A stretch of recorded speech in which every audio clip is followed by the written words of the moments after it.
Home গার্ডেনিংয়ের একটি অন্যতম অংশ হলো অর্গ্যানিক ফার্টিলাইজার। আমরা সহজেই এই অর্গ্যানিক ফার্টিলাইজারগুলো দোকান থেকে কিনে নিতে পারি, কিন্তু প্রশ্ন হলো এইসব ফার্টিলাইজারগুলো দোকান থেকে না কিনে বাড়িতে বিনা খরচে বানাতে যদি সক্ষম হই তাহলে কেমন হয়। তো আজকে এমনই একটি হোমমেড ফার্টিলাইজার তৈরি করা নিয়ে চলে এসেছি, যা গাছের সার্বিক বিকাশের সঙ্গে সঙ্গে ফুল ও ফলন হওয়ার ক্ষেত্রে খুবই কার্যকারী। আজকের ফার্টিলাইজারটি হলো বানানা পিলস ফার্টিলাইজার। তাহলে চলুন আর দেরি না করে দেখে নিই কীভাবে এই ফার্টিলাইজারটি তৈরি করব। Welcome to DB gardener. এই যে দেখতে পাচ্ছেন আমার হাতে কলার খোসা আছে। এই কলার খোসা আমরা আগে থেকে কালেক্ট করে নিয়েছি। এই যে দেখুন আমার হাতে খোসাগুলো। এবার একটি প্লাস্টিকের পাত্র নিলাম, এর মধ্যে এই কলার খোসাগুলো ছোট ছোট টুকরো করে রেখে দেব।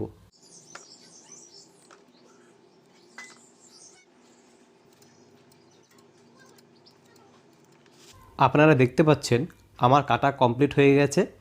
এবার এটাতে ভর্তি করে জল দিয়ে এয়ারটাইট করে ছায়াযুক্ত জায়গায় রেখে দেবো এবং প্রতিদিন একবার করে এটাকে ভালোভাবে ঝাঁকিয়ে দেব।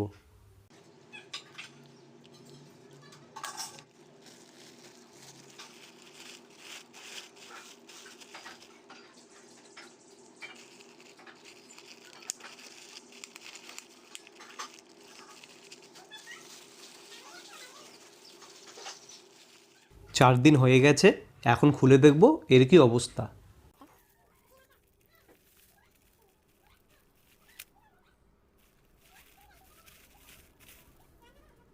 দেখুন বন্ধুরা, আমাদের বানানা পিলস ফার্টিলাইজার প্রায় তৈরি।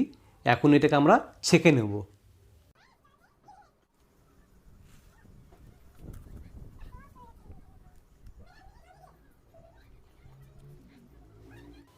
তৈরি আমাদের বানানা পিলস ফার্টিলাইজার। এই সারকে ডাইরেক্ট গাছে ব্যবহার করবেন না, তা না হলে গাছে ওভার ফার্টিলাইজার হয়ে যাবে। গাছে ব্যবহার করতে হলে যে পরিমাণ সার নেবেন তার ঠিক 4 গুণ বেশি জল মিশিয়ে নেবেন। তারপরে সেই জল মিশ্রিত সারটাকে গাছে ব্যবহার করবেন। এবার চলে আসি এর গুণাগুণ সম্পর্কে। গাছের গ্রোথ, পুষ্টিগুণ এবং গাছে যাতে বেশি বেশি পরিমাণে ফুল ও ফল হয় সেই জন্য প্রয়োজন হয় বিভিন্ন মাইক্রো এবং ম্যাক্রো নিউট্রিয়েন্টসের। এই সারে এর প্রায় সবগুলিই বিদ্যমান। যেমন এর মধ্যে পটাশিয়াম রয়েছে 42%, ফসফরাস রয়েছে 3.25%, ক্যালসিয়াম রয়েছে প্রতি গ্রামে 19.2 মিলিগ্রাম, সোডিয়াম রয়েছে প্রতি গ্রামে 24.2 মিলিগ্রাম, ম্যাঙ্গানিজ রয়েছে প্রতি গ্রামে 76.2 মিলিগ্রাম, সঙ্গে রয়েছে ম্যাগনেসিয়াম ও সালফার।